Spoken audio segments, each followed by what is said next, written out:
Antes teníamos un sistema inquisitorio que era pues todo escrito, ¿vale? Muchas veces se llegaban a crear muchísimos tomos de expedientes que se volvían a veces interminables. Entonces hubo una reforma en derechos humanos y se crea el sistema penal acusatorio oral. Se deja a un lado todo lo escrito y se empiezan a videograbar las audiencias y todo tiene que estar en presencia del juez, porque en el sistema anterior lo que sucedía es que muchas veces el juez no estaba presente. Quien desahogaba las audiencias era su secretario de acuerdos o su secretaria de acuerdos.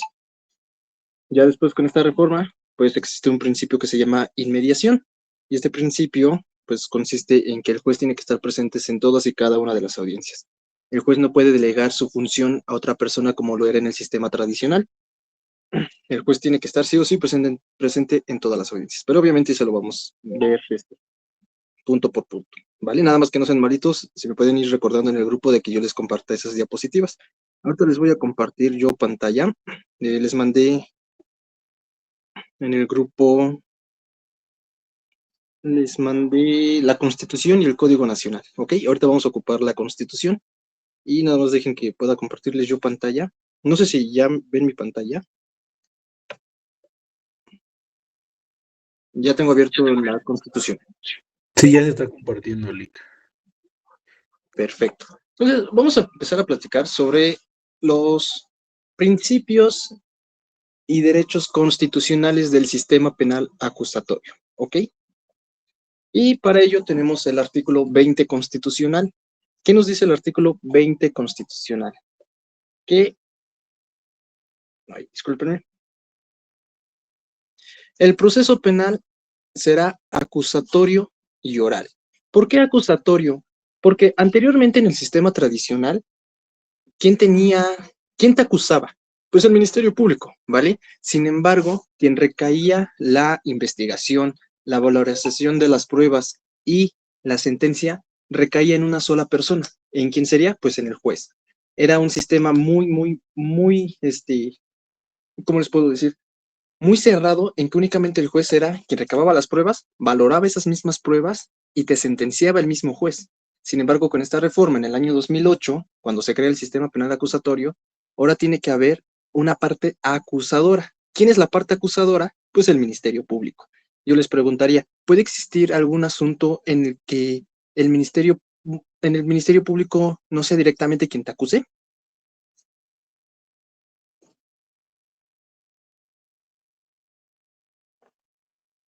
¿Alguien quiere opinar? Participar.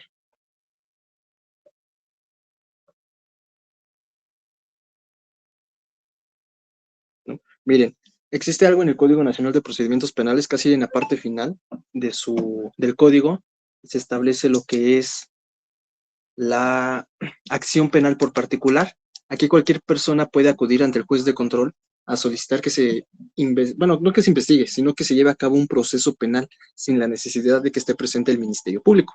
A eso se le llama acción penal por particular. Sin embargo, hay ciertos puntos muy particulares que no da para que un particular pueda acudir ante el juez. Sí lo prevé el Código Nacional, por supuesto. Sin embargo, sí es necesario que alguien dirija esa investigación, en este caso el Ministerio Público. Pero puede existir casos en los que el Ministerio Público no te acuse. Ahora, yo les pregunto a ustedes y ustedes díganme, ¿puede existir alguna posibilidad o algún asunto en el que no exista tal cual una víctima física? O sea, me refiero a que no exista una persona que te esté acusando.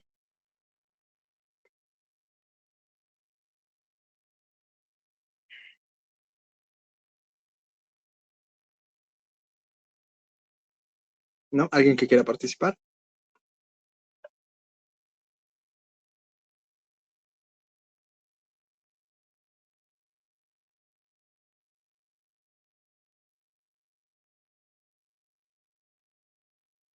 No, miren, sí se puede, porque acuérdense que existen delitos contra la salud. En este caso, ¿quién sería el sujeto activo? Si ustedes se acuerdan de sus clases de teoría del delito, vamos a ver acá. Teoría del delito. Sí, no está muy alto esto. Si dejan de ver la pantalla, me dicen, por favor.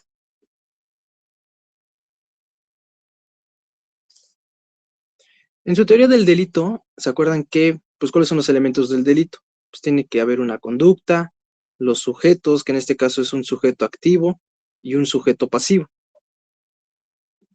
Pero ¿en qué delitos el sujeto activo, por ejemplo, siempre lo entendemos que es una persona, ¿no?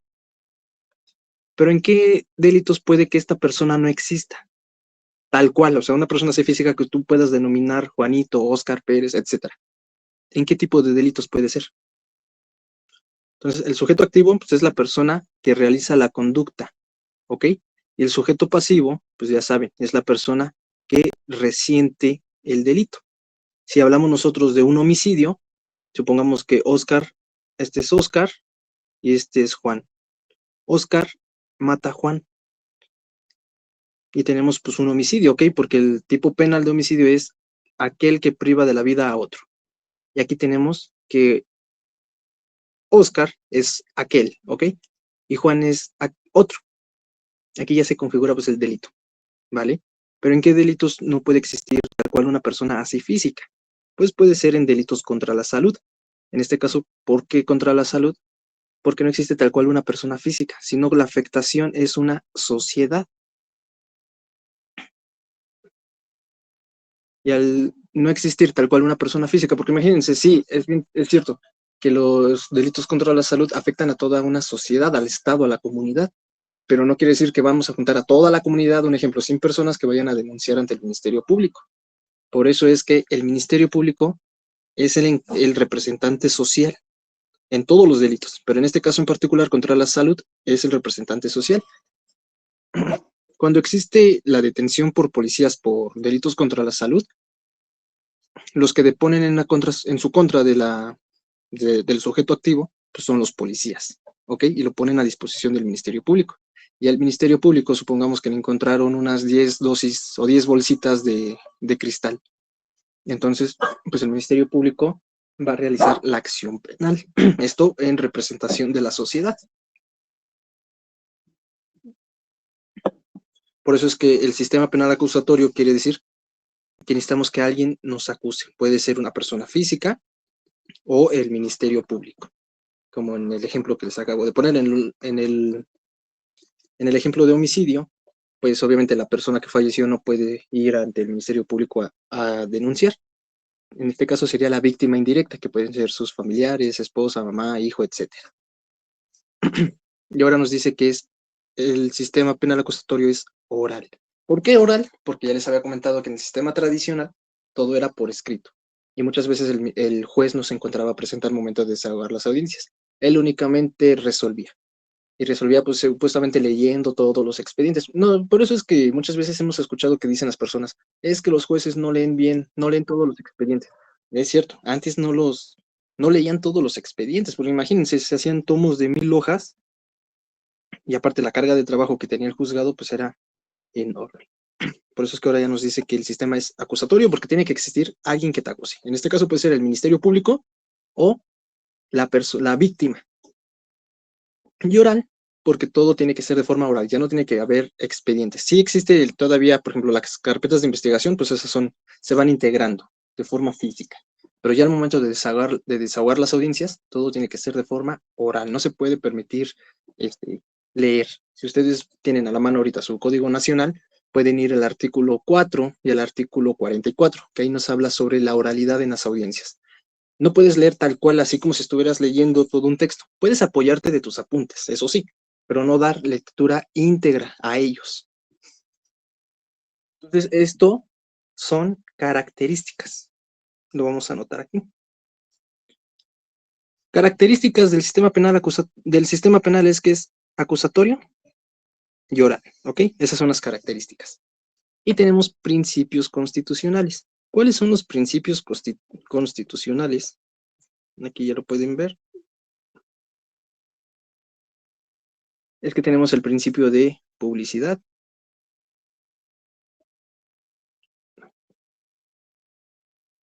Tenemos el principio de publicidad, contradicción, concentración, continuidad e inmediación. Si ustedes van teniendo dudas, no duden en interrumpirme y vamos resolviendo las preguntas que tengan todos. Entonces tenemos aquí principio. El principio de publicidad. Lo que sucedía en el sistema anterior es que únicamente las audiencias se desahogaban entre las partes, es decir, entre la víctima, el Ministerio Público, el, el abogado defensor y el imputado, y el juez, obviamente, pero pues, no se encontraba el juez, sino que delegaba su función en el secretario de acuerdos. Pero con el principio de publicidad, ahora dice que todas las audiencias se tienen que desarrollar con público, ¿vale? O sea, cualquier persona puede entrar a cualquier audiencia en materia penal, pero existen excepciones. Vayan, si tienen a la mano desde su Código Nacional, vayan al artículo 64, si no mal recuerdo, 64 o 69, me parece que es el 64, en que ahí nos dice cuáles son las excepciones al principio de publicidad. Déjenme ver, aquí también tengo mi código. Y vamos a ver. Sí, es el artículo 64. Sí, el 64. ¿Le puedes dar lectura, por favor? Artículo 64. Excepciones al principio de publicidad. El debate será público, pero el órgano jurisdiccional podrá resolver excepcionalmente, aún de oficio, que se desarrolle total o parcialmente a puerta cerrada, cuando, primera fracción, pueda afectar la integridad de alguna de las partes o de alguna persona citada para participar en él. Ahí tantito. Ahí Segunda. vamos fracción por fracción, ¿vale? Muchas gracias, Isaac. Dice que cuando esté en peligro la integridad de alguna de las partes, ¿vale? O sea, si existe algún peligro de que saliendo de la audiencia esta persona pueda tener algún problema, ¿no? Algún atentado o cualquier situación, la audiencia puede ser a puerta cerrada, ¿ok? En la siguiente fracción, por favor, Isaac. Fracción segunda. La seguridad pública o la seguridad nacional puedan verse gravemente afectadas. En este caso sucede, por ejemplo, en delitos de alto impacto, como puede ser, por ejemplo, el de apología del delito, delincuencia organizada, perdón, porque sí existe algún peligro, pero eso ya hablando en temas muy, muy grandes de carteles, ¿no? Adelante. Fracción tercera. Peligre un secreto oficial, particular, comercial o industrial cuya revelación indebida sea punible. A lo mejor ya en este asunto, un ejemplo, todo o sea, es subjetivo y vamos a basarnos en ejemplos. A lo mejor ya estamos en una audiencia en materia penal por el delito de revelación de secretos, ¿ok? Y a lo mejor está en disputa la receta de Coca-Cola. Entonces, en este caso, pues la audiencia puede ser cerrada. ¿Por qué? Porque se puede revelar algún secreto. O incluso hay de los elementos policíacos, hay fuerzas especiales que se pueden ver involucrados algún elemento de la Fuerza Armada con un civil, pero pues este elemento tiene protección. Entonces, en este caso, pues puede ser a puerta cerrada la audiencia. En la siguiente fracción, por favor. Fracción cuarta. El órgano jurisdiccional estime conveniente. En este caso me ha pasado muchas veces que las audiencias han sido a puerta cerrada. ¿Por qué? Nos pasó apenas en una audiencia, eran 8 imputados. O sea, 8 imputados allá enfrente, más 4 defensores son 12. Más el Ministerio Público, 13, asesor y víctima, 15. O sea, 15 personas ahí enfrente, o sea, pues sí es mucha gente. Más aparte el público, que eran como supongamos, unos 5, son 20 personas. Imaginen que lleguen estos 8 imputados, empiecen a hacer alteraciones o cualquier otra situación junto con sus familiares en audiencia y nada más tenemos policías procesales. ¿Qué son los policías procesales? Son estas personas que son policías que están en las salas, que vigilan el orden y comportamiento de las personas dentro de la sala. Ustedes métanse a YouTube y busquen audiencia en materia penal Ciudad de México. Y ahí van a ver ustedes pues, cómo son, ¿no? Como un policía tal cual. Pero aquí en Puebla, pues son personas que no aparecen tal cual como policías, pero son policías procesales. Los policías procesales son los que se encargan de vigilar el comportamiento de las personas en audiencia. Si el juez pide que salga de audiencia una persona, el policía procesal tiene que ir con esta persona, pedirle que por favor se retire. O si ve que está usando su teléfono o incluso se está durmiendo, porque ya he visto yo que sí se están durmiendo en audiencia, el juez se da cuenta de esa situación y lo saca. Obviamente, pues para eso también está la policía procesal, para estar vigilando el comportamiento de las personas dentro de audiencia. Por eso es que esta fracción cuarta dice el órgano jurisdiccional estime conveniente. Dice, mira, hay muchísimas personas, son muchos aquí dentro de sala y no tenemos suficientes policías. Entonces, para esta ocasión, yo estimo pertinente que la audiencia sea puerta cerrada, es decir, sin público. ¿vale? Estas son las excepciones al principio de publicidad. La siguiente fracción, por favor.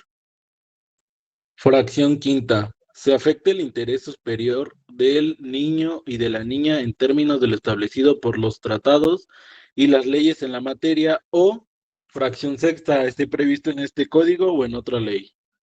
Vale, gracias. Gracias, César. En la fracción quinta, cuando se afecte el interés superior del niño, es decir, cuando existan niños involucrados en cualquier asunto de índole penal, supongamos un ejemplo, un delito de violación a un menor de edad, a lo mejor incluso sustracción de menores, ahí como hay niños, se puede pedir que sea a puerta cerrada las audiencias. ¿Esto por qué? Pues protegiendo los derechos de los niños y niñas y adolescentes.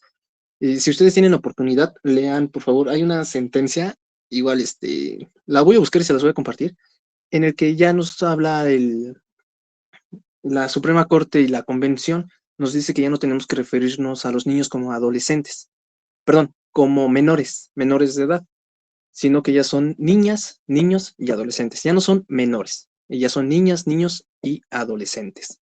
Así como también pues, ya nos han dicho que, por ejemplo, no sé si han leído o han tenido la oportunidad de leer que ya no existe, bueno, en el nuevo Código Nacional de Procedimientos Civiles y Familiares, ya no existe lo que es la interdicción, el juicio de interdicción, para declarar a una persona pues, que no está apta de sus facultades mentales. Eso ya quedó en el pasado, pero no sean malos, igual me acuerdan y les comparto las sentencias que han salido y los criterios, pues más que nada para que vayan teniendo ustedes pues, conocimiento y un léxico jurídico, ¿ok?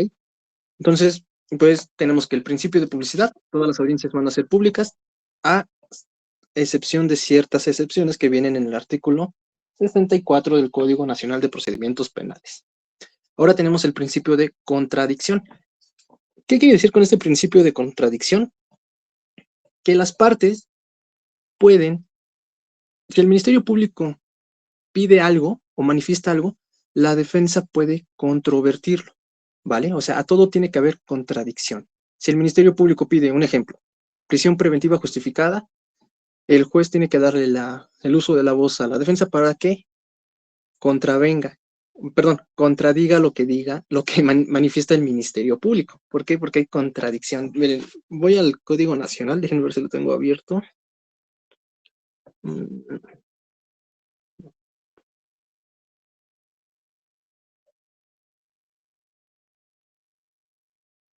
Y está, si tienen su código a la mano también del procedimientos, vayan al artículo 6, si no mal recuerdo, ahí nos habla lo que es la contradicción. Déjenme buscar el código nacional para proyectárselos.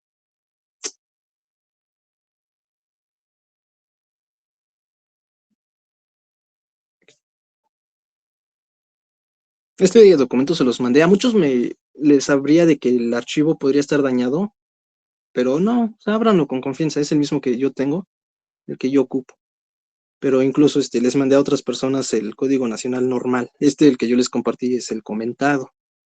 Pero como me mandaron de que salía la alerta, entonces les mandé nada más el código normal.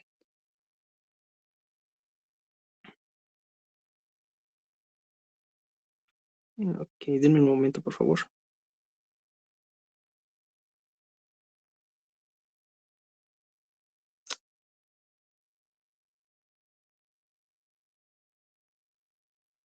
¿Tienes a la mano el artículo 6 del Código Nacional?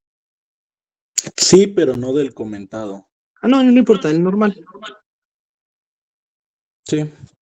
¿Puedes darle lectura, por favor? Artículo 6, principio de contradicción.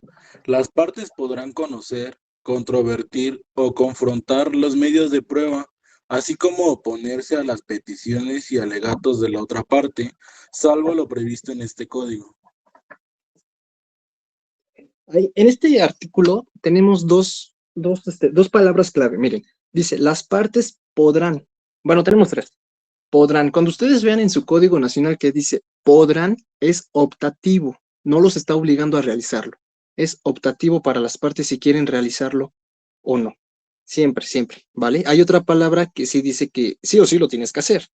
Es deberán. Cuando ven ustedes en su código podrán, es que puedes o no hacerlo. Pero si dice deberán, ahí sí o sí tienes que hacerlo. ¿Puedes volverle a leer, por favor, Isaac?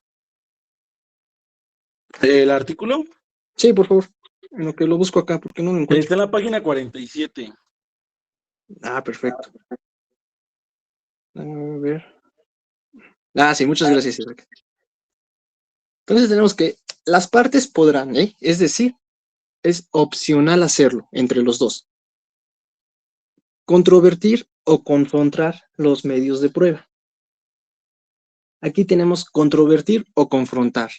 ¿Cuál creen que sea la diferencia en el principio de contradicción entre controvertir y confrontar? Los medios de prueba, ¿eh? Ojo, los medios de prueba. ¿Qué podemos destacar de esta diferencia entre controvertir o confrontar? ¿En qué momento tú puedes confrontar un medio de prueba? ¿Y en qué otro momento tú puedes controvertir un medio de prueba?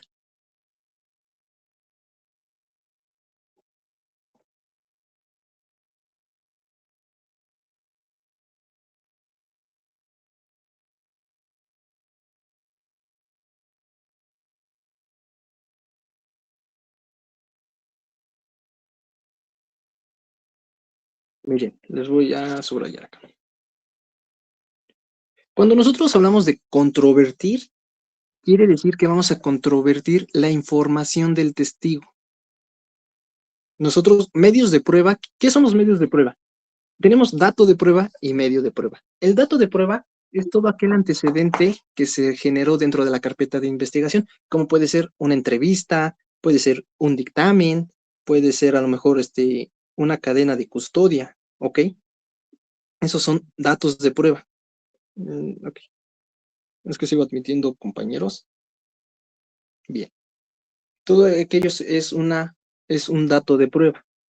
Y un medio de prueba es la persona que va a desahogar el dato de prueba, porque tú no puedes pasar a hablar a una entrevista de un testigo por sí sola, necesitas al testigo que hable respecto a esa entrevista. O si tú tienes un dictamen y tú lo vas a ofrecer en etapa intermedia o en juicio oral, el dictamen no va a hablar por sí solo, ¿verdad? O sea, si tú tienes un dictamen en psicología, el dictamen no va a hablar por sí solo, necesitas a la persona que realizó ese dictamen, en este caso, pues el perito en materia de psicología, para que pase a hablar acerca de su dictamen. Ese es el medio de prueba. Medio de prueba también puede ser la obtención de cámaras de videovigilancia y vas a deshogar el video, pero también tienes que pasar a deshogar a la persona que te facultó, que te dio a ti el permiso de recabar ese medio de prueba, claro, porque estamos hablando de un video. Entonces, en controvertir, nosotros vamos a controvertir la información de los testigos, lo que digan los testigos, ¿ok? Y confrontar va a ser todo aquello, los objetos materiales, los dictámenes, todo aquello que es realizado por los peritos. Esa es la diferencia entre controvertir y confrontar. Controvertir, la información de los testigos. Confrontar, todo aquellos objetos materiales y dictámenes de los peritos. Ok, los medios de prueba, pues ya les expliqué qué son los medios de prueba, así como oponerse a las peticiones. ¿Peticiones como cuál? Como la del agente del Ministerio Público que pide prisión preventiva justificada porque no se encuentra acreditado el arraigo del imputado. Ok, vamos a oponernos nosotros como defensores a la petición del Ministerio Público, porque dicen, ok, no cuenta con un arraigo familiar, vale, pero nosotros como defensa recabamos datos de prueba, como puede ser la entrevista de la mamá del imputado y de su esposa, en el que dicen que siempre han vivido en la misma casa durante más de 20 años, y que incluso está casado y para tal efecto lo demuestra con su acta de matrimonio con esta persona. Y también tenemos la entrevista del señor Oscar Pérez Pérez, el cual es el patrón del imputado, que dice que lleva trabajando con él más de 15 años y recibe un salario de 1,000 pesos a la semana por trabajar de lunes a viernes de 8 a 8. Entonces ya nosotros nos estamos oponiendo a la petición del Ministerio Público de prisión preventiva por falta de arraigo, porque con los datos de prueba que nosotros tenemos, sí se acredita que tiene un arraigo laboral y familiar, ¿vale? Entonces nosotros nos estamos oponiendo a la petición del MP y solicitamos que en lugar de prisión preventiva sea firma periódica y la exhibición de una garantía económica y hasta la prohibición de salir del estado del país. Nosotros nos estamos oponiendo, ¿ok? O a lo mejor también oponernos a las peticiones puede ser cuando el Ministerio Público en el plazo de cierre de investigación complementaria pide 6 meses. Nosotros nos oponemos, decimos, oye, es mucho tiempo para que el Ministerio Público termine de integrar o de recabar algún dato o medio de prueba. Nada más queremos que sean 2 meses. Entonces hay que oponernos, ¿ok? Todo eso lo vamos a ver más adelante, obviamente, ya cuando estemos hablando de control de detención, audiencia inicial, etapa intermedia y demás. Ahorita pues estamos en lo más básico que es el sistema penal. También nosotros nos vamos a oponer a los alegatos de la otra parte. En este caso, ¿cuál otra parte? Pues el Ministerio Público, la víctima y el asesor jurídico, ¿ok? Salvo lo previsto en este código. ¿Cuál sería una excepción a este principio de contradicción? Porque si nos dice todo lo que diga, de forma simple, les puedo decir que este artículo de contradicción dice, todo lo que diga MP, tú lo puedes contradecir, y todo lo que diga la defensa, tú lo puedes contradecir, ¿ok? Ese es el principio. Tú te puedes oponer, contradecir, controvertir o confrontar todo lo que pida tu contraparte. Vale. Pero dice, salvo lo previsto en este código. ¿Cuál creen ustedes que sería una excepción? Que también entra dentro del principio de publicidad esta excepción. Vamos a verla. Isaac, ¿puedes leer el 141, por favor, del Código Nacional? Sí, güey, permítame. ¿141? Sí, por favor. Igual, ustedes que tienen su código, por favor, váyanlo leyendo, porque de aquí en lo que lo encuentro, nos vamos a tardar más. Pero porfa, Isaac. Sí, güey. Artículo 141. Citatorio, orden de comparecencia y aprehensión. Ándale. Ese 141 son las formas de conducción del imputado proceso. Es decir, cuando el juez de control nos va a mandar a traer para formular imputación, puede ser a través de un citatorio, que quiere decir de que te va a mandar a dejar, pues, un citatorio, ¿vale? Para que tú vayas tal día y tal hora ante el juez de control a efecto de que el MP te formule imputación. El uso de la fuerza pública, van a ir elementos de la policía, del Ministerio Público, puede ser policías de investigación, o aquí en Puebla son los ministeriales, y te van a decir, oye, vamos, o sea, por la buena, no te van a subir a la fuerza, ni te van a detener. Si tú puedes oponerte, decir, no, no voy, vale. Ante eso le van a dar vista al MP, y el MP le va a decir al juez, oye, ya lo mandé a traer yo por los policías, no quiso, solicito que se libre, orden de aprehensión. Ahora sí hay que donde lo encuentren en la calle, lo van a detener y lo van a poner ante el juez de control. Y miren, ahora por favor lee la fracción tercera del 141. Fracción tercera. Orden de aprehensión en contra de una persona cuando el Ministerio Público advierta que existe la necesidad de cautela. Vale, ese, y ahora donde dice el penúltimo párrafo. El juez podrá dictar orden de reaprehensión en caso de que el Ministerio Público lo solicite para detener a un imputado cuya extradición a otro país hubiera dado lugar a la suspensión de un procedimiento penal, cuando en el estado requeriente el procedimiento para el cual fue extraditado haya concluido. Vale, entonces muchas veces nos han llegado asuntos en los que nos dicen, es que, pues sí, yo la verdad cometí hace tiempo un delito, pero pues me di a la fuga. Y afuera de mi casa, ayer vi que habían elementos de la policía preguntando por mí, pues ahorita tengo miedo. Ok, es lo que dicen los clientes, ¿no? Ya nosotros promovemos un amparo en contra de la orden de aprehensión, o también lo que se le busca un amparo buscador, para efecto de ver si realmente existe una carpeta de investigación en contra de esta persona, si existe una orden de aprehensión, y en la suspensión del acto reclamado en el juicio de amparo, pues solicitar que no se ejecute la orden de aprehensión, ¿vale? ¿Por qué? Pues porque pues, todas las personas tienen miedo de que cuando tú le hablas a una persona que no sabe derecho de una orden de aprehensión, pues piensa que te van a llegar todos los elementos de la policía, te van a arrestar y te van a presentar ante el MP y te vas a ir a la cárcel, ¿no? Que pues sí, muchas veces sí sucede así, pero no todas. Ahora, por favor, dale lectura al 142, por favor, Isaac. Artículo 142. Solicitud de las órdenes de comparecencia o de aprehensión.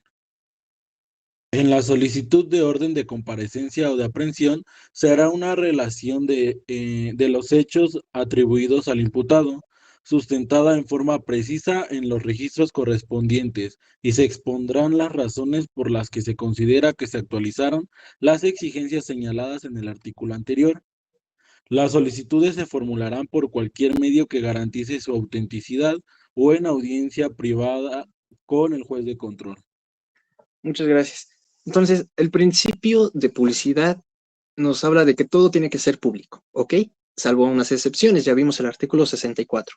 En relación con el artículo 6, que es de contradicción, también nos dice cuáles son algunas excepciones del código, pero ¿cuáles son estas excepciones? Pues tenemos este artículo 142 y nos dice que las solicitudes donde vaya a haber una orden de aprehensión, déjenselo subrayo, por favor. Y aquí nos dice que las solicitudes formularán por cualquier medio que garantice su autenticidad, ¿vale? Hay una jurisprudencia que dice que todas las órdenes de aprehensión tienen que ser libradas, o más bien, primero solicitadas y luego libradas en audiencia. Sin embargo, yo he visto muchísimas órdenes de aprehensión que nada más presentan su escrito el Ministerio Público y el juez de escrito también le dice que sí, se libra la orden de aprehensión y ya manda al MP a ejecutarla, ¿no? A través de los policías de investigación. Y también tengo una resolución y una orden de aprehensión ahí en una carpeta, también más adelante se las comparto para que ustedes puedan ver cómo es la solicitud de una orden de aprehensión y qué es lo que responde el juzgado o el juez de control ante esta orden de aprehensión. Sin embargo, yo considero que de acuerdo a la tesis que existe, que es inconstitucional que se libren las órdenes de aprehensión de escrito, porque este artículo del 142 dice que por cualquier medio que garantice su autenticidad. Sin embargo, en el amparo en revisión de la que deriva la tesis, establece que tiene que ser, pues, videograbada y siempre, pues, obviamente de forma privada entre el MP y el juez de control. Y aquí lo dice, o en audiencia privada con el juez de control.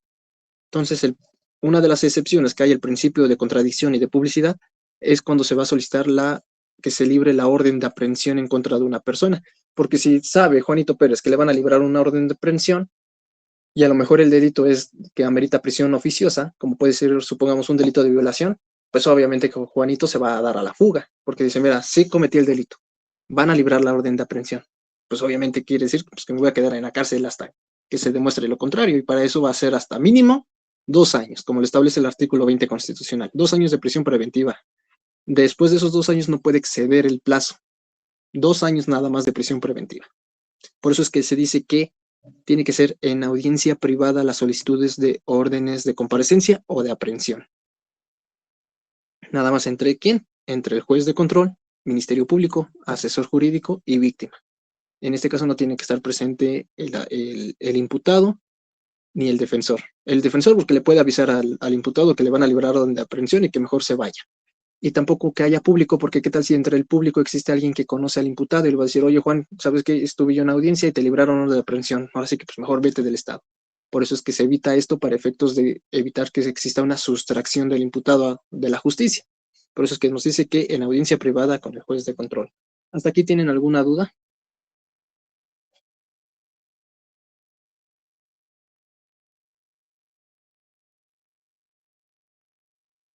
De momento no, Lick. Perfecto. Dejemos por el siguiente artículo que es.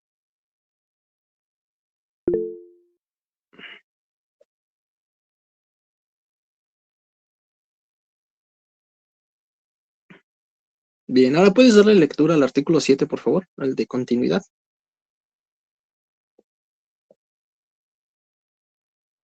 Artículo 7.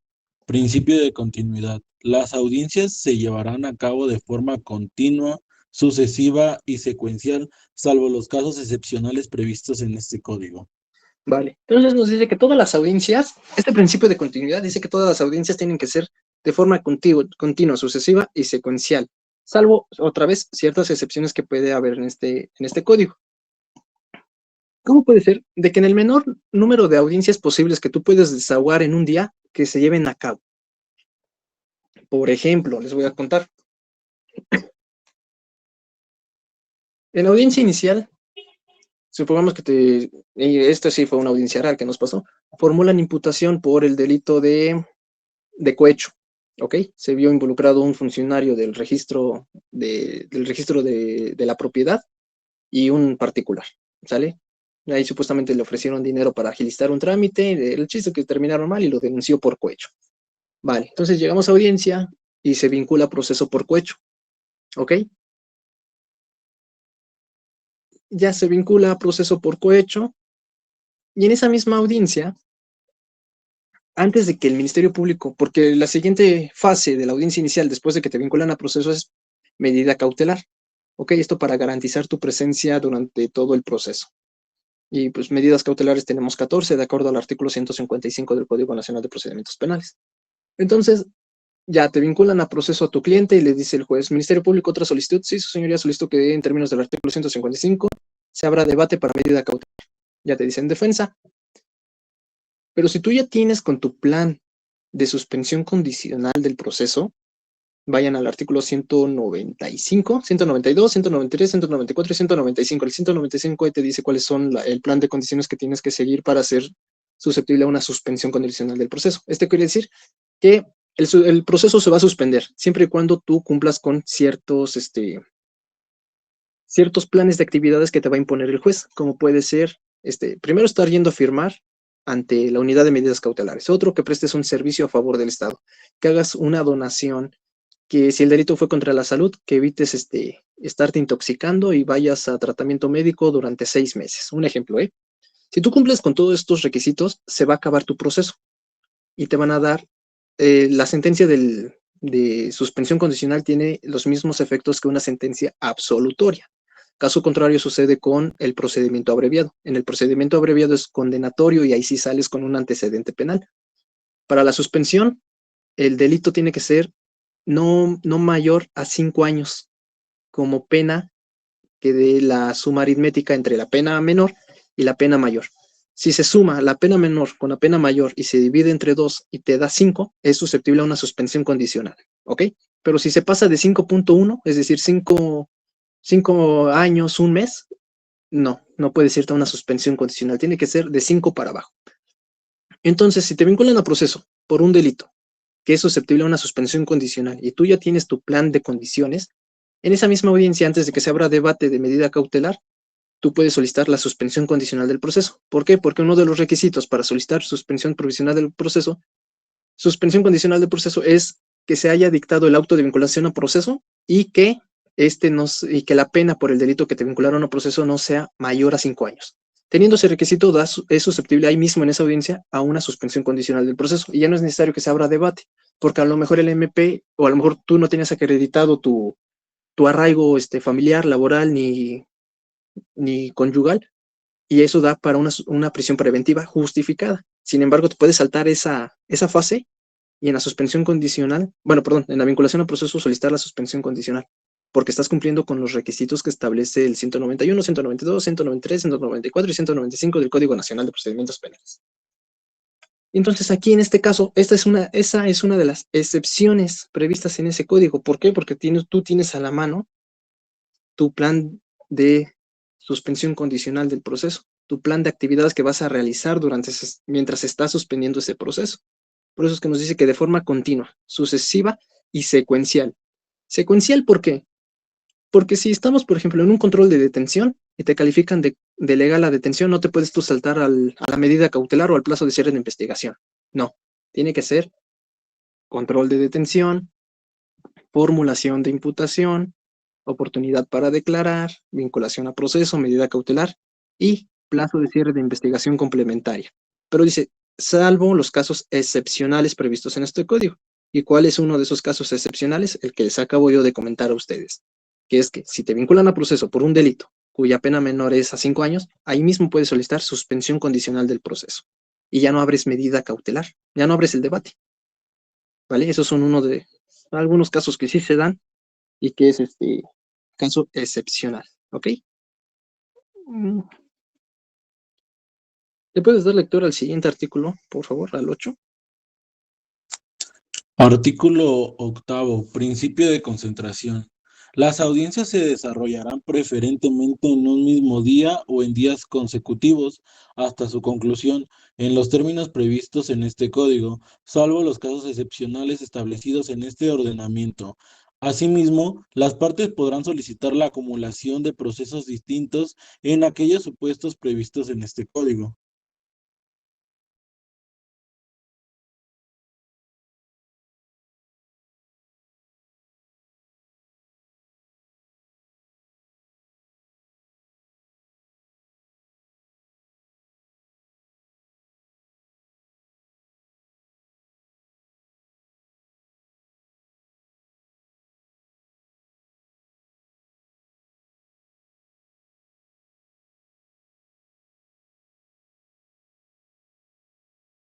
Ay, perdón, es que me sacó de la aplicación, pero ya está. Otra vez, Isaac, por favor. Artículo octavo, principio de concentración. Las audiencias se desarrollarán preferentemente en un mismo día o en varios días consecutivos hasta su conclusión, en los términos previstos en este código, salvo los casos excepcionales establecidos en este ordenamiento. Asimismo, las partes podrán solicitar la acumulación de procesos distintos en aquellos supuestos previstos en este código. Vale, muchas gracias. Entonces, este principio del de concentración es que todas las audiencias se desarrollen en un mismo día o en varios consecutivos. Y sucede mucho, esto mucho, si no es que hasta en un 99.99% en todas las audiencias de juicio oral. Son jornadas, hay delitos, por ejemplo, el de secuestro, que son jornadas de hasta 20 días, dependiendo los medios de prueba que se desahoguen en audiencia oral, en audiencia de juicio. Pero en audiencia inicial, por ejemplo, en un mismo día, si el Ministerio Público te va a vincular a proceso, tú puedes pedir que tu situación jurídica sea resuelta en esa misma hora, en 144 horas, perdón, en 72 o en la duplicidad del término, que son 144 horas, ¿vale? Preferiblemente, perdón, pues que sea en un mismo día, ¿vale? Salvo los casos excepcionales, pues es que tú puedes solicitar el término constitucional, que son de 144 horas o el de 72 horas. Esto para que tu defensa tenga más tiempo para aportar datos de prueba o medios de prueba según sea el caso. ¿Esto para qué? Pues para justificar que tú no estabas en el lugar de los hechos, que tu detención no se llevó a cabo como lo refirió el Ministerio Público, cualquier situación. Pero no es recomendable que las audiencias por ejemplo, si ya terminamos la audiencia de vinculación, no, de formulación de imputación, no es como de que, bueno, pues regresamos mañana a terminar la audiencia. No, en un mismo día que se lleva a cabo todas las fases de la audiencia que estamos. Si es audiencia inicial, que se lleve a cabo todas las fases. Si es intermedia, lo mismo, que se lleve a cabo en este mismo día todas las fases. Salvo caso excepcional, las audiencias de juicio oral. Y esto porque hay muchas veces pasan hasta 5 testigos y luego es interrogatorio, contrainterrogatorio, recontrainterrogatorio, pues, y se hacen pues jornadas largas, o sea, y son días, porque tienen que ser de forma consecutiva las audiencias de juicio oral. Pero dice que salvo casos excepcionales. ¿Cuáles son los casos excepcionales en los que sí se puede suspender las audiencias? Puede ser, por ejemplo, en el que ya les había dicho ahorita, cuando pides el término constitucional para que sea resuelta tu situación jurídica, o incluso cuando solicitas que la audiencia se difiera. ¿Por qué? Porque a lo mejor ya a ti te contrataron un día antes de la audiencia, por lo tanto, pues no tienes conocimiento de la carpeta, es más, ni tienes copias de la carpeta de investigación. Y puedes llegar ante el juez de control y decirle esa situación, solicito que la audiencia se difiera, que sea reprogramada para otro día, porque no tengo yo carpeta de investigación, no me encuentro impuesto del contenido de la misma. Y esto para ejercer una adecuada defensa, solicito que la audiencia sea diferida. Dicen, bueno, vamos a diferirla, pero según sea el caso, ¿ok? Esto sucede mucho en las etapas intermedias. Y pues muchas veces sí los llegan a cambiar en la etapa intermedia.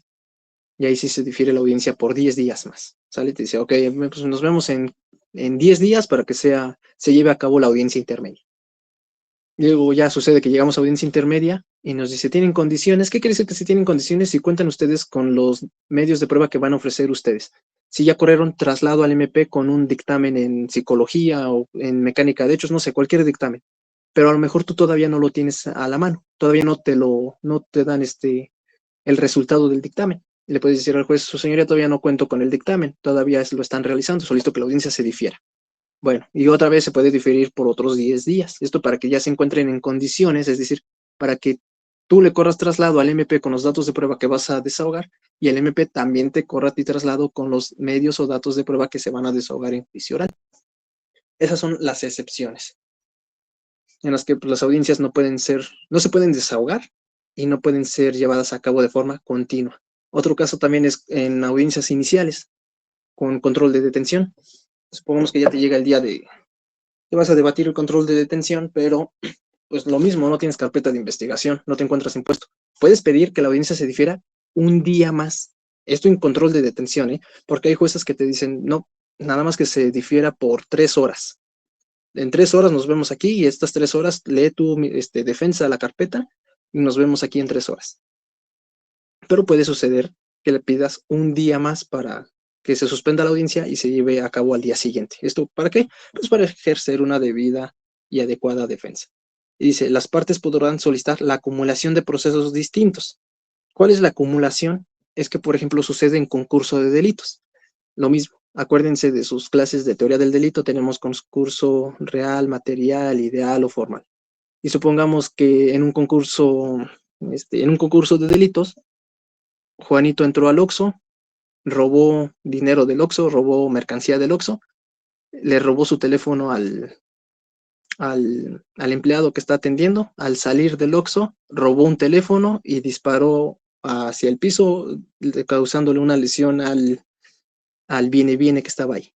Ahí estamos hablando de un concurso de delitos que tenemos: robo, lesiones, incluso hasta puede ser también portación de arma de fuego. Entonces ahí tenemos 3 delitos, ¿no?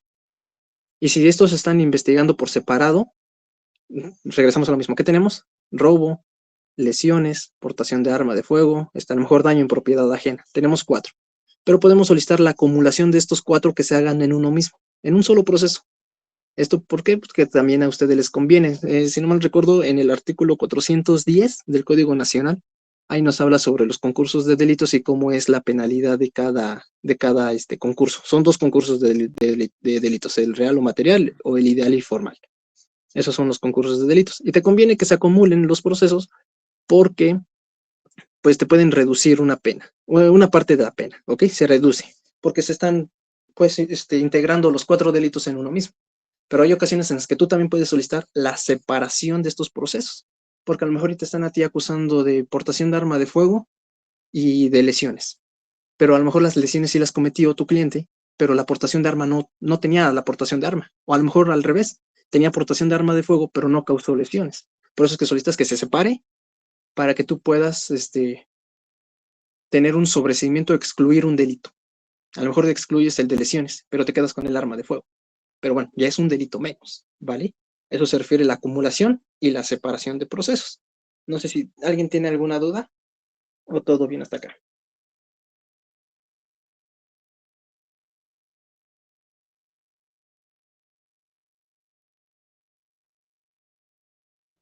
Buenas noches, maestro. Disculpe, Luis Méndez. Sí tengo duda en el tema de acumulación de, de delitos. Esto porque, le comento muy brevemente, yo tengo un tema de un fraude, pero esta persona, yo estoy como asesor de la víctima y esta persona está recibiendo amenazas. Ya ahorita empezamos se denunció también las amenazas. Y yo tengo duda de cómo solicitar esa acumulación, maestro. Ok, mira, vayan al artículo 34 del Código Nacional y ahí viene cuáles son los efectos de la acumulación y cómo se lleva a cabo la acumulación. Para eso está en el artículo 33.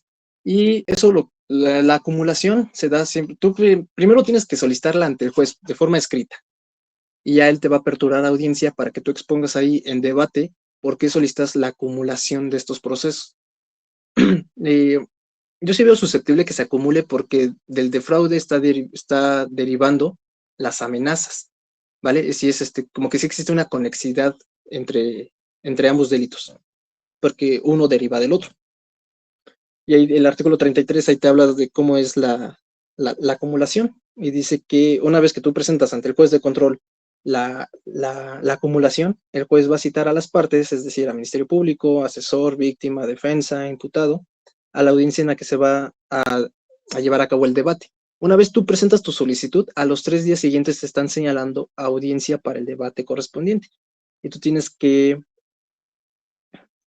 pues ahí exponerle al juez por qué solicitas esta acumulación. Solicitas la acumulación porque se está llevando a cabo, pues, 2 delitos que son conexos entre sí, en este caso fraude y amenazas. Pero también hay que ver la forma en la que lo vas a argumentar y qué es lo que te va a responder la defensa. A lo mejor ya incluso la defensa se va al 410 porque no existe un concurso de delitos. No es susceptible la acumulación.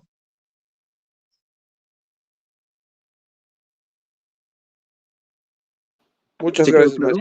maestro. Sí quedó claro. Sí, de hecho tenemos una... Déjame ver si tengo el audio y video de una audiencia igual que tuvimos de una acumulación. Sí, fue una acumulación. Lo busco y se los comparto.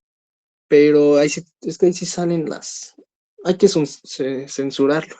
Pero sí, se los comparto sin problema. Le agradecería mucho para que me sirviera también de orientación. Muchas gracias, maestro. No, no hay de qué, al contrario. ¿Alguien más tiene alguna duda?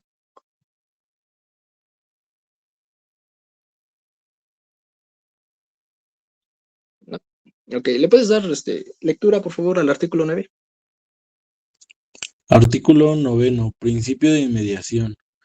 Toda audiencia se desarrollará íntegramente en presencia del órgano jurisdiccional, así como de las partes que deban intervenir en la misma, con las excepciones previstas en este código. En ningún caso, el órgano jurisdiccional podrá delegar en persona alguna la admisión, el desahogo o la valoración de las pruebas, ni la emisión y explicación de la sentencia respectiva.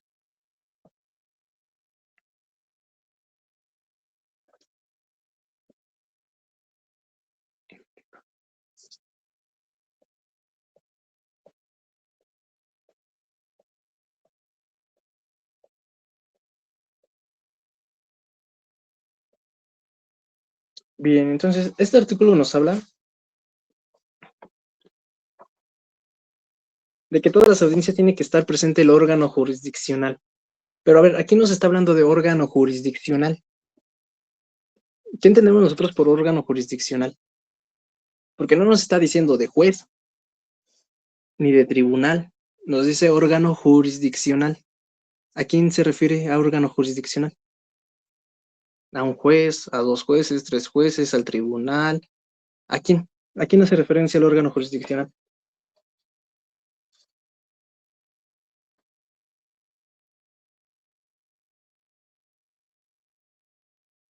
Miren, cuando ustedes en su Código Nacional van a ver muchos artículos que dice el órgano jurisdiccional, el juez de control, el tribunal de enjuiciamiento. El juez de control, esto si quieren vayan tomando nota, el juez de control es aquella persona que va a estar presente, o sea, es el juez que va a estar presente desde lo que es la audiencia de control de detención hasta la etapa intermedia en el dictado de autoapertura a juicio oral, ¿vale? Ese es el juez de control. Y este juez de control no puede ser parte del tribunal de enjuiciamiento o del juzgado de enjuiciamiento, porque hay estados que son 3 jueces para tribunal de enjuiciamiento y otro es un tribunal unitario, que nada más es un juez que pues, te va a sentenciar, ¿ok? Cuando ustedes vean tribunal, van a ver que también existe en su código el tribunal de alzada. El tribunal de alzada es aquel que resuelve acerca del recurso de apelación. Ese es el tribunal de alzada. Van a ver otros que dice el tribunal de enjuiciamiento. Bueno, el tribunal de enjuiciamiento va a estar presente todo lo que es la audiencia de juicio oral, desde los alegatos de apertura hasta el dictado de la sentencia, desde la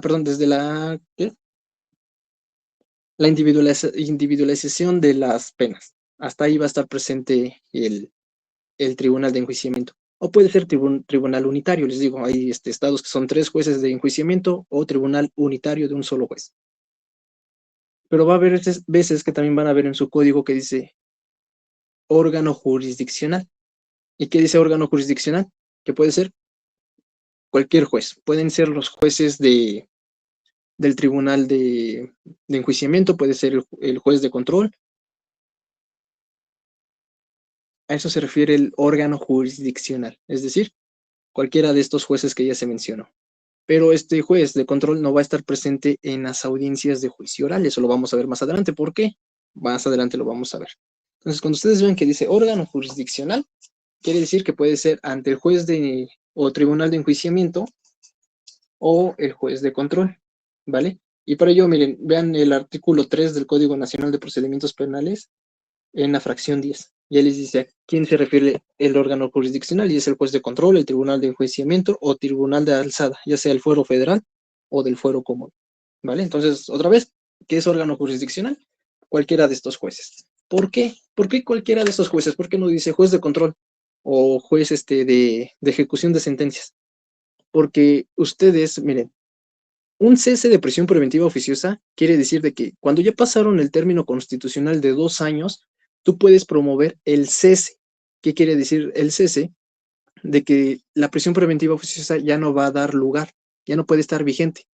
Tiene que ser otra medida cautelar diversa a la oficiosa, ¿vale? Y puede ser ante el juez de control, porque a lo mejor todavía siguen en etapa intermedia, pero ya llevan 2 años y no se ha dictado sentencia. Entonces, por término constitucional, al pasar los 2 años o al llegar los 2 años de la prisión preventiva oficiosa, tiene que cesar esta. Ya no puede tener lugar la prisión oficiosa. O puede ser que ya cuando vas a desahogar juicio oral, se cumplieron los 2 años. Imagínense que estamos apenas en el segundo día y no sabemos cuántos días más faltan, porque todavía nos faltan 15 testigos por desahogar. Entonces, puedes ahí tú promover un cese de la prisión preventiva oficiosa. Por eso es que dice que ante el órgano jurisdiccional, porque puedes promoverlo tú ante el juez de control o ante el tribunal unitario o el tribunal de enjuiciamiento. Por eso es que ahí te dice el órgano jurisdiccional, dependiendo la etapa. Ese es un ejemplo de lo que, el por qué se refiere a órgano jurisdiccional y no específicamente juez de control o tribunal de alzada. Bueno, el de tribunal de alzada nos va a conocer de los recursos que se interpongan en contra de las resoluciones del juez de control o del, sí, del juez de control. ¿Puedes leer el siguiente artículo? Perdón, maestro, si lo entendí bien, entonces entendemos que el órgano jurisdiccional no es, se refiere a una persona en específico, sino de hecho se está refiriendo de forma genérica a un órgano encargado de resolver el conflicto, que en este caso puede ser, como bien lo mencionaba usted, el juez de control o el tribunal de enjuiciamiento, un tribunal tribunal unitario. No sé si estamos en lo correcto. Sí, exactamente, estamos en lo correcto, ¿vale? Porque también depende de la etapa en la que se encuentren, pues ahí refiere el órgano jurisdiccional. Les digo, en este ejemplo del cese de la prisión, tú la puedes promover ante el juez de control, si es que todavía no han dictado el auto de apertura a juicio oral, o ya ante el tribunal unitario o el tribunal de enjuiciamiento, dependiendo pues las circunstancias que se vayan dando. Por eso es que dice órgano jurisdiccional, porque puede ser ante el juez de control o ante el tribunal de enjuiciamiento.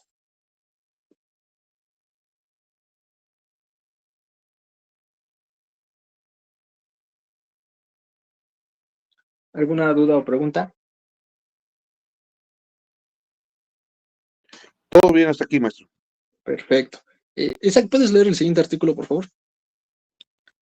Artículo 10. Principio de igualdad ante la ley. Todas las personas que intervengan en el procedimiento penal recibirán el mismo trato y tendrán las mismas oportunidades para sostener la acusación o la defensa. No se admitirá discriminación motivada por origen étnico o nacional, género, edad, discapacidad, condición social, condición de salud, religión, opinión, preferencia sexual, estado civil o cualquier otra que atente contra la dignidad humana y tenga por objeto anular o menoscabar los derechos y las libertades de las personas. Las autoridades velarán porque las personas en las condiciones o circunstancias señaladas en el párrafo anterior sean atendidas a fin de garantizar la igualdad sobre la base de la equidad en el ejercicio de sus derechos.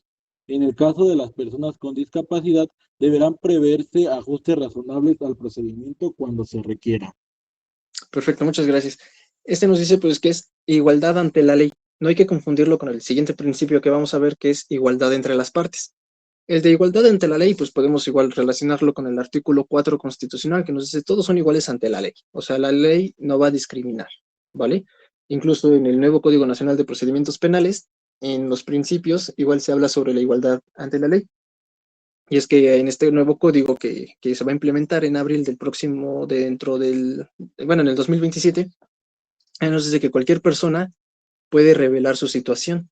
Es decir, si es una persona pues de escasos recursos, puede decirle al juzgado pues, esta circunstancia. Y esto para que se implementen medidas necesarias para efecto de que esta persona pueda tener acceso a la justicia. porque también va a implementar lo que es el acceso a la justicia digital, de que ahora en lugar de que estemos yendo al juzgado, se pueden implementar videollamadas y demás situaciones que vienen en el nuevo Código Nacional de Procedimientos Civiles y Familiares. Por eso es que nos dice que todas las personas, sin importar su preferencia sexual, estado civil, opinión, religión, etcétera, van a ser discriminadas. O sea, todos van a tener el mismo trato, ¿vale? No porque tú seas una persona, una persona gay, no quiere decir de que, no, pues tú, mira, como tú eres gay, no tienes derecho a tal, tal y tal. No.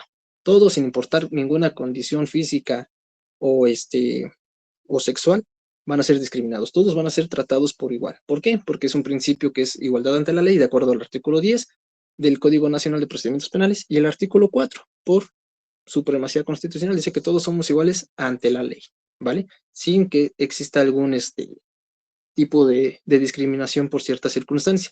Y eso también lo pueden encontrar en el artículo 221 del Código Nacional de Procedimientos Penales, que ahí dice cómo, 222, si no mal recuerdo, cómo se va a dirigir la investigación, y el Ministerio Público tiene la obligación de iniciar la investigación de igual forma, sin importar que la persona que está denunciando sea de diversa preferencia sexual, o sea una persona con una discapacidad o con condición social diferente. Todos tienen que ser tratados por igual. Ahora vamos a ver qué dice el artículo 11. ¿Lo puedes leer también, por favor, Isaac? Artículo 11. Principio de igualdad entre las partes. Se garantiza a las partes, en condiciones de igualdad, el pleno e irrestricto ejercicio de los derechos previstos en la Constitución, los tratados y las leyes que de ellos emanen.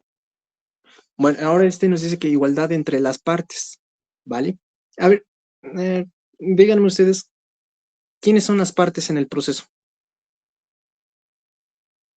Porque aquí nos dice que igualdad ante la ley, pero no dice entre quiénes. Ahí dice que igualdad ante la ley, vale. Pero dice principio de igualdad entre las partes. ¿Quiénes son las partes en el proceso penal? ¿Qué me quiere decir?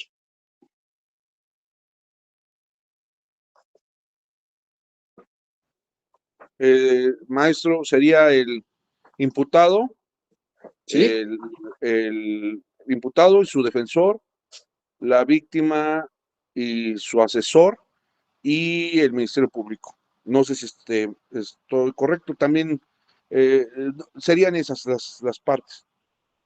Perfecto. Sí, esas son las partes, miren, muy bien. Ahora, para que tengan ustedes el fundamento de las partes, pueden ahí hacerle una anotación, que es artículo 105 del Código Nacional de Procedimientos Penales. Ahí nos dice quiénes son. El artículo nos dice sujetos del procedimiento penal. Entonces, ahora, ¿quiénes son sujetos y quiénes son parte? Porque si van al artículo 105, ahí tenemos 8 fracciones. Y ninguna dice, esta es parte, esta es parte. No. El artículo 105 dice sujetos del procedimiento penal. Y ahí nos dice que es la víctima, el asesor, el imputado, el órgano jurisdiccional, la autoridad, tal. Vale, son 8 sujetos del proceso penal.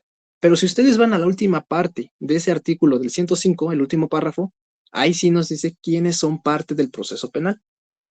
Y ahí sí dice que es el imputado, el defensor, el Ministerio Público, la víctima y el asesor jurídico, ¿vale? Ellos son parte.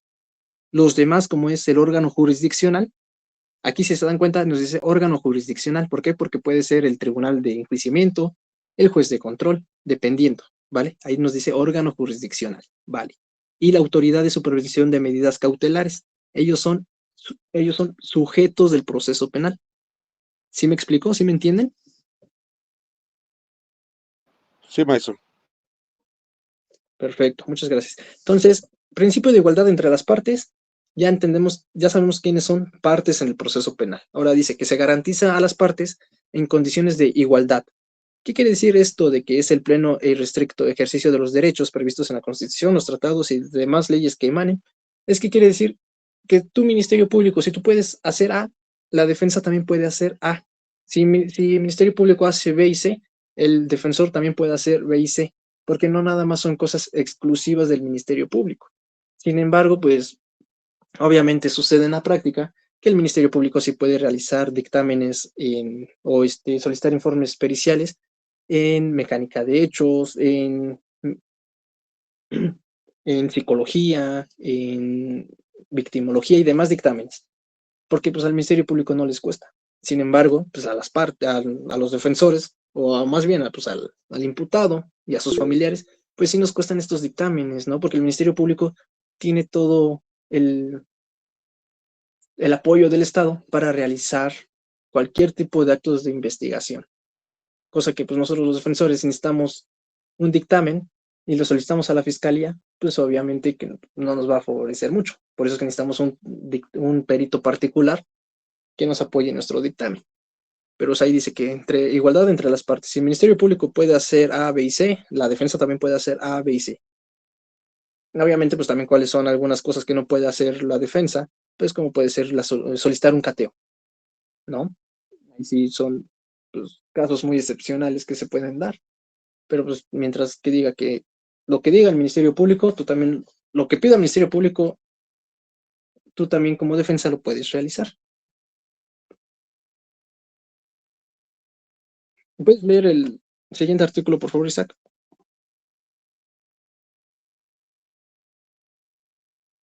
Sí. Artículo 12. Principio de juicio previo y debido proceso. Ninguna persona podrá ser condenada a una pena ni sometida a una medida de seguridad, sino en virtud de resolución dictada por un órgano jurisdiccional previamente establecido, conforme a las leyes expedidas con anterioridad al hecho, en un proceso sustanciado de manera imparcial y con apego estricto a los derechos humanos previstos en la Constitución, los tratados y las leyes que de ellos emanen. Bien, muchas gracias. Aquí tenemos, miren, varios conceptos. Ninguna persona podrá ser condenada a una pena ni sometida a una medida de seguridad. Condenada a una pena, ¿qué quiere decir? De que no te pueden a ti condenar dos veces por el mismo hecho, ¿ok? O sea, es decir, que ahora sí te van a sentenciar. Si te dicen, te voy a sentenciar a 7 años, pero es por un hecho que tú ya fuiste juzgado, no puede ser esto posible. Y nos dice también, ni sometida a una medida de seguridad. ¿Qué tenemos como medida de seguridad? Vayan ustedes al artículo 137 del Código Nacional de Procedimientos Penales, y ahí nos establece cuáles son las medidas de seguridad que el Ministerio Público puede ordenar. Pero este artículo lo refiere más como medidas de protección, y son 10 fracciones. Entre ellos se encuentra pues, la prohibición de realizar conductas de intimidación, también el traslado a la víctima a un refugio, la protección de la víctima con policías y demás medidas de seguridad, ¿vale? De este artículo 137 hay dos fracciones que requieren control judicial. ¿Qué quiere decir? Que lo tiene que autorizar un juez de control. Y entre ellos es la prohibición de acercarse o comunicarse con la víctima. ¿Por qué creen que el juez de control tiene que autorizar la prohibición de acercarse a la víctima?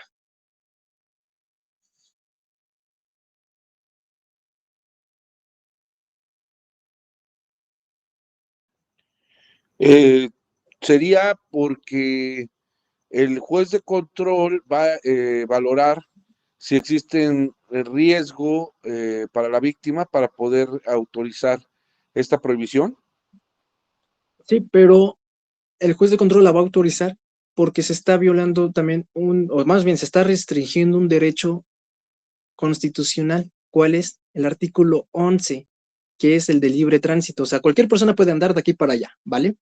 Pero ahí dice prohibición de acercarse o comunicarse a la víctima. Si la víctima se encuentra en un parque, supongamos esto en Monterrey, y tú vas a Monterrey, a ese parque, pues te está a ti delimitando tu derecho a libre tránsito. Por eso es que tiene que ser autorizada por un juez de control, porque el juez de control va a ponderar entre tu libre tránsito y el riesgo que exista entre ti, entre tu imputado y tu víctima. Y si se encuentra fundada y motivada la solicitud del MP para restringir el derecho o más bien para poner la prohibición de acercarse el imputado con la víctima, el juez de control tiene toda la aptitud de hacerlo porque va a ponderar sobre tu derecho de libre tránsito, sobre la protección de la integridad física, incluso emocional y psicoemocional de la víctima. Por eso es que la fracción 1 y fracción 2 del artículo 137 son las que requieren control judicial previo. ¿Qué quiere decir? Que sean autorizadas por un juez de control, porque restringen derechos constitucionales del imputado. ¿Cuáles son? Pues el artículo 11, que son de libre tránsito. Por eso es que estas dos fracciones son de carácter de que sean ¿cómo les digo? Autorizadas por un juez de control. Las demás fracciones no. Las demás fracciones esas las puede imponer el Ministerio Público, como puede ser la prohibición de realizar conductas de intimidación, o sea, de que no evites de estarla amenazando, de estar marcándola a la víctima, o la protección policial de la víctima. Y a mí me ha pasado mucho que cuando vamos a realizar una denuncia por violencia familiar, solicitamos medida de protección, pero así, o sea, así nos dice el Ministerio Público. Te voy a dar nada más la vigilancia en el domicilio y la prohibición de que se estén acercando, de que te estén intimidando. La 1 y 2 no, porque eso refiere a que tengo que estar yendo a audiencia ante el juez de control y me quita tiempo a mí. Entonces te voy a dar las demás, pero la 1 y 2 no. Así nos los han dicho, ¿eh? Y bueno, pues ya, esto para que con tal de que la señora tenga pues, protección, aceptamos esas medidas de protección. Y sí han estado yendo los policías al domicilio de la víctima, asegurarse de que el imputado no esté cerca, si no se ha acercado, no le ha marcado, cualquier situación. Y ellos tienen una bitácora en la que la víctima les firma que a tal hora y tal día dieron una vuelta. Y así lo mismo, consecutivamente, que pueden ser por 30 días, ¿vale? Y por 30 días la víctima tiene que firmar de que efectivamente los policías fueron ante su domicilio a cerciorarse de que no se encuentra en peligro, el imputado no ande cerca, no le esté intimidando y demás.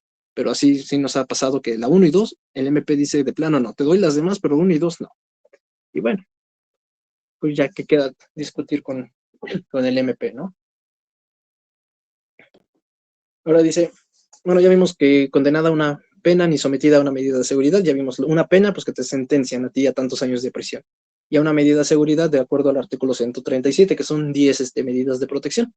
Y dice que si no es en virtud de ¿qué? De una resolución dictada por un órgano jurisdiccional previamente establecido, conforme a las leyes expedidas con anterioridad al hecho, en un proceso sustanciado de manera imparcial y con apego estricto derecho a los derechos humanos previstos en la Constitución, tratados y demás leyes que ellos emanen. Y no vaya a pasar como un cliente una vez nos pasó, que me dice, esta persona lo detuvieron por portación de arma de fuego, ¿vale? Ya se fue a un procedimiento abreviado y le dieron 2 años 2 años, pero pues como se fue al abreviado, le reducieron la pena y daba 2 años, 3 meses, creo. En esos 2 años, 3 meses tenía que estar yendo a firmar y tal, ¿vale? Y llega un día y nos dice, oye, ahorita yo ya puedo estar aquí en la calle con mi arma de fuego, ¿no? Le digo, no. Y dice, ¿por qué no? Si yo ya fui sentenciado por ese hecho. Le digo, sí, pero a ver, a ti te sentenciaron por la aportación de arma de fuego un ejemplo, 10 de febrero del año 2020. Te sentenciaron por esos hechos, ¿vale? Pero si tú, el 15 de abril del año 2022, tienes una aportación te detienen por portación de arma de fuego, te van a sentenciar por los hechos del 15 de abril, no por los del 10 de febrero. Si a ti ya te sentenciaron por los hechos del 10 de febrero, eso ya no te pueden a ti volver a sentenciar por esos hechos, sino por los hechos nuevos que hiciste. Pero esta persona pensaba de que ya lo habían sentenciado por portación de arma de fuego, ya podía seguir portando su arma de fuego. Y digo, no, a ver, así no funciona esto. Y pues ya. Entonces eso dice de que ninguna persona puede ser enjuiciada si es que no hubo un juicio previo y un debido proceso, ¿vale? Si ya existió un juicio previo y ya te están sentenciando por ese mismo delito, ya no puede haber ya no te pueden enjuiciar, o sea, el principio que dice nadie puede ser enjuiciado 2 veces por el mismo hecho, ¿vale? Por el mismo hecho, no por el mismo delito, porque pues cualquier persona puede portar un arma de fuego hoy, mañana, le sentencian mañana y pasado mañana puede volver a estar portando el arma de fuego. Isaac, ¿puedes leer el artículo 13, por favor? Artículo 13. Principio de presunción de inocencia. Toda persona se presume inocente y será tratada como tal en todas las etapas del procedimiento mientras no se declare su responsabilidad mediante sentencia emitida por el órgano jurisdiccional en los términos señalados en este código. Bien, entonces, aparte de ser un principio, que es el de presunción de inocencia, todas las personas tienen que ser tratadas como inocentes hasta que no se demuestre lo contrario, también es como una vertiente de prueba, de valoración probatoria durante todo el proceso. Siempre va a privilegiar la presunción de inocencia, ¿vale? ¿Y cómo se destruye esta presunción de inocencia? Pues a través de los medios de prueba que se desahoguen en juicio oral. Y hasta que se llegue ante la convicción del órgano jurisdiccional, que en este caso sería el Tribunal de Enjuiciamiento, el Tribunal Unitario de Enjuiciamiento, ahí sí ya te van a tratar, una vez hasta que se dicte la sentencia condenatoria, ahí sí ya eres culpable. ¿Por qué? Porque existe una sentencia condenatoria. Pero como regla de trato procesal, todos somos inocentes, ¿vale? Y eso, regla de trato procesal durante todo el proceso. Aquí dice, en todas las etapas del procedimiento, en la etapa inicial, en la etapa intermedia y en la etapa de juicio oral, todos somos inocentes, hasta que no haya una sentencia, ¿vale? Y aquí lo dice, mientras no se declare su responsabilidad mediante sentencia emitida por el órgano jurisdiccional. Aquí, miren, nuevamente, ¿por qué si ya estamos hablando nosotros de que hasta que no se declare su responsabilidad mediante sentencia emitida por el órgano jurisdiccional, el tribunal de enjuiciamiento, sea unitario o tribunal, o sea, constituido en tres jueces, estamos de acuerdo que dicta sentencias, ¿verdad? Pero ¿el juez de control puede dictar sentencias también?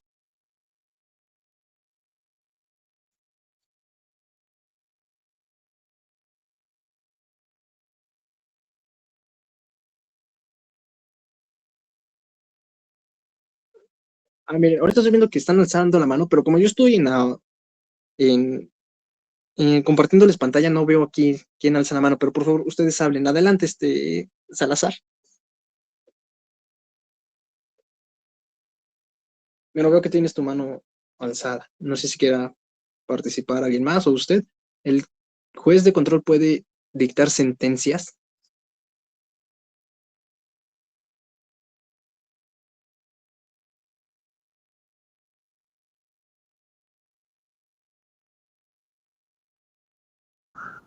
Maestro, no sé si estoy en lo correcto, pido la intervención. Si hablamos de que existe una triada y que existe un juez de control, el juez de control únicamente va a desahogar su etapa de control, el juez de oralidad pues la misma, y el juez de sentencia o el tribunal de sentencia va a desahogar lo conducente, que entiendo que no lo debería no debería de hacerlo. Tengo duda por el tema de los casos donde hay un juez unitario, vamos a llamarlo así, donde el juez unitario va a desahogar estas tres fases. No sé si es lo correcto. A ver, esto último que me dijiste de estas últimas tres fases, ¿lo puedes repetir, por favor? Sí, estamos hablando del juez de control, el juez de oralidad y el juez de sentencia. Uh-huh. Pero de ahí, ¿cuál es tu duda en sí? En el caso de, hablábamos de que existe un tribunal unitario, un juez unitario, y entiendo que por juez unitario es una persona que va a desahogar las tres fases, vamos a decirlo así, que es el control, la oralidad y la sentencia. No Okay. sé, ahí tengo esa duda. No, miren. Hablando ya de tribunal de enjuiciamiento o tribunal unitario de enjuiciamiento, es que hay estados, y miren aquí, por ejemplo, Tlaxcala tiene 3 jueces para enjuiciamiento, ¿vale? Y ahí resuelven ellos ya sea por unanimidad de votos, que quiere decir que a lo mejor los 3 jueces estuvieron de acuerdo después de valorar las pruebas, escuchar a los medios de prueba y que se llegara a la convicción, a lo mejor 2 de estos jueces estuvieron de acuerdo que era culpable el imputado, más bien el acusado, ¿vale? Y el otro juez, como son 3, dijo, no, pues es inocente. Pero aquí son 2 contra 1. Entonces, pues obviamente por mayoría de votos, pues los 2 jueces estuvieron de acuerdo que era culpable. Por eso es que son un tribunal. Así ellos 3 resuelven, ¿ok? Si en juicio oral existe una objeción, dice, el MP realiza su pregunta y la defensa dice, objeción, la pregunta es sugestiva. MP, no, la pregunta no es sugestiva por tal y tal. Dice, ok, el tribunal resuelve. Y se echan un poquito para atrás en sus sillas y platican ellos 3. Y ya después tenemos ahí en el tribunal de enjuiciamiento, que son 3 jueces, es el juez, el presidente, juez presidente, así se le dice, que es pues como que el titular de esos 3 jueces. Y dice, la objeción, la pregunta no es sugestiva, puede responder este testigo, pero ya resolvieron ellos 3 ahí mismo en audiencia. Sin embargo, el tribunal unitario en lugar de ser 3 jueces que van a conocer de juicio oral, nada más es uno, ¿vale? Nada más uno. Y sucede aquí en el estado de Puebla. Antes teníamos 3 jueces, ahora tenemos nada más a un juez bueno, todavía hay jueces, hay tribunal de enjuiciamiento, ya muy pocos, pero ya la mayoría ya nada más es de un solo juez de enjuiciamiento. En lugar de ser 3, ahora nada más uno resuelve. Y si dice un ejemplo, la pregunta es sugestiva, el juez dice, no, la pregunta no es sugestiva, pero él mismo, ¿ok? Y no los 3 como sucedía. Y el juez, el unitario, en lugar de apoyarse de otros 2, él mismo va a resolver, no como los otros que es por mayoría de votos. Pero siempre un juez de control nada más va a ser un solo juez, ¿ok? Desde el control de detención o formulación de imputación según sea el caso, hasta el dictado de apertura a juicio oral. Ya después del auto ya después de dictado el auto de apertura a juicio oral, ahí sí puede ser 3 jueces de enjuiciamiento o uno solo. No sé si me explico. Sí, quedó claro, maestro. Bien, entonces, siempre un juez de control, siempre nada más va a ser uno. Ya dependiendo la etapa de juicio oral, puede ser 3 jueces o puede ser un juez de enjuiciamiento. Por lo regular ya son nada más unitarios. ¿Qué quiere decir? Pues de un solo juez. Ahora yo les pregunto, ¿un juez de control puede dictar sentencias? No, atendiendo lo que ya hemos venido disertando, no, maestro. Bien. Yo igual opino lo mismo, Adelante, adelante. Porque el juez de control, bueno, tengo entendido que el juez de control pues solamente cada uno tiene como una parte en el proceso y el juez de control simplemente pues es desde desde el principio del procedimiento y pues ya nada más va a ser como el dictado del auto de apertura a juicio y de ahí pues ya entra el tribunal de enjuiciamiento, el juez unitario, entonces ya ellos son los que van a dictar sentencia. Perfecto, muchas gracias. ¿Alguien más?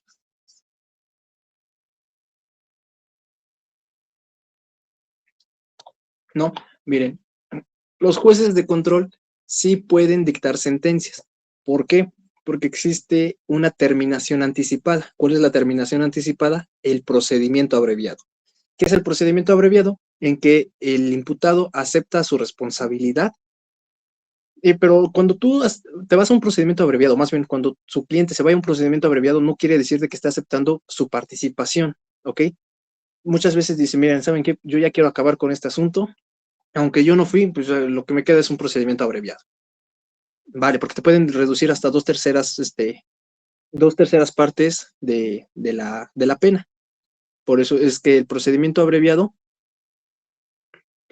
un juez de control te va a sentenciar. Y para ello tenemos el artículo 201, 202, 203, 204, 205, 206 y 207 del Código Nacional de Procedimientos Penales que nos habla acerca del procedimiento abreviado. Y así de forma muy simple, obviamente lo vamos a ver más adelante, ¿ok? Pero para que me entiendan, el procedimiento abreviado es eso, que el acusado acepte la responsabilidad y su participación en la acusación que está realizando el Ministerio Público, ¿ok? Y ya una vez que no existe oposición por parte de la víctima ni del imputado, el juez en audiencia va a resolver acerca del procedimiento abreviado. Y el procedimiento abreviado es eso, es una sentencia condenatoria. Pero si tú te vas a un procedimiento abreviado, te pueden reducir hasta 2/3 partes de la pena, así como también hasta una mitad de la pena mínima en los casos de delitos dolosos. Y son 2/3 partes de la pena mínima en caso de delitos culposos. Y en delitos dolosos se reduce hasta una mitad de la pena mínima. Por eso es que esto es una terminación anticipada, de que te evitas estarte yendo ante un juez de oralidad, es decir, pues ante un tribunal de enjuiciamiento, y dice, ¿sabes qué? O sucede que diga el imputado, sí, pues yo sí lo cometí, la verdad sí. Bueno, sale. Entonces, como no hiciste trabajar toda la maquinaria judicial, te vamos a dar estos 2 beneficios. ¿Cuáles son? Que en delitos dolosos es una mitad de la mínima y en delitos culposos son 2/3 partes de la mínima. Y ya el juez va a resolver y va a sentenciar. Por ejemplo, si un delito eran 20 años de prisión, pero como te fuiste a un procedimiento abreviado, son 2/3 partes, ¿no? En un delito culposo. 2/3 partes, entonces hay que sacar cuáles son las 2/3 partes de 20. Y lo que salga, esa va a ser tu sentencia condenatoria. Por eso es que un juez de control sí puede dictar sentencias condenatorias. ¿En qué casos? En los casos de procedimiento abreviado. Ya después de ahí, puede él, ya le queda al tribunal de enjuiciamiento o tribunal unitario de enjuiciamiento emitir una sentencia condenatoria o una sentencia absolutoria. ¿Quedó claro? ¿Sí me expliqué? Sí, maestro. Sí, Lick. Perfecto. Entonces, ven, un juez de control sí puede dictar sentencias. ¿Qué casos? Es el procedimiento abreviado. Esa es una condenatoria. Y también puede dictar una sentencia absolutoria un juez de control. Claro. ¿Cuándo? Cuando se ha cumplido con una suspensión condicional del proceso. Una vez que cumpliste con tu suspensión condicional del proceso y diste cumplimiento cabal a todas y cada una de tus planes de actividades, el juez de control va a dictar un sobreseimiento. Y el sobreseimiento por cumplir tu suspensión condicional tiene los efectos de sentencia absolutoria. Pero ¿cuál es la regla de que sean delitos de 5 años para abajo? Que la mínima no exceda de 5 años. Ahí te dan una suspensión condicional. Existen otros requisitos, como cuáles, que previamente no hayas incumplido con una suspensión condicional. A lo mejor te dan una suspensión condicional en el año 2023. Y en el año 2024 cometes otro delito que te da para una suspensión condicional. Pero como incumpliste con esta suspensión condicional anterior, no te pueden dar ahorita una suspensión condicional por haber incumplido anteriormente. Tienen que pasar unos años, la verdad, ahorita no me acuerdo cuántos años, después del incumplimiento. Si tú incumpliste una suspensión condicional, creo que después de 3 años te pueden dar a ti una suspensión condicional otra vez, a pesar de que hayas incumplido porque pasó el término de 3 años. Y entonces por eso el juez de control puede dictar sentencias condenatorias en abreviados y sentencias absolutorias en suspensiones condicionales o cuando haya un sobreseimiento. Sobreseimiento quiere decir de que existe algún elemento que ha desvirtuado el delito. A lo mejor, ¿y cómo cuál puede ser? A lo mejor y en el año 2015 te denunciaron y llevabas un proceso por difamación aquí en Puebla, ¿no? Y en el año 2016 derogan ese artículo, ese delito. Entonces, como ya dejó de existir ese delito, pues ya no existe delito y da un sobreseimiento. Y el sobreseimiento tiene los efectos de sentencia absolutoria. ¿Alguna duda o pregunta hasta aquí?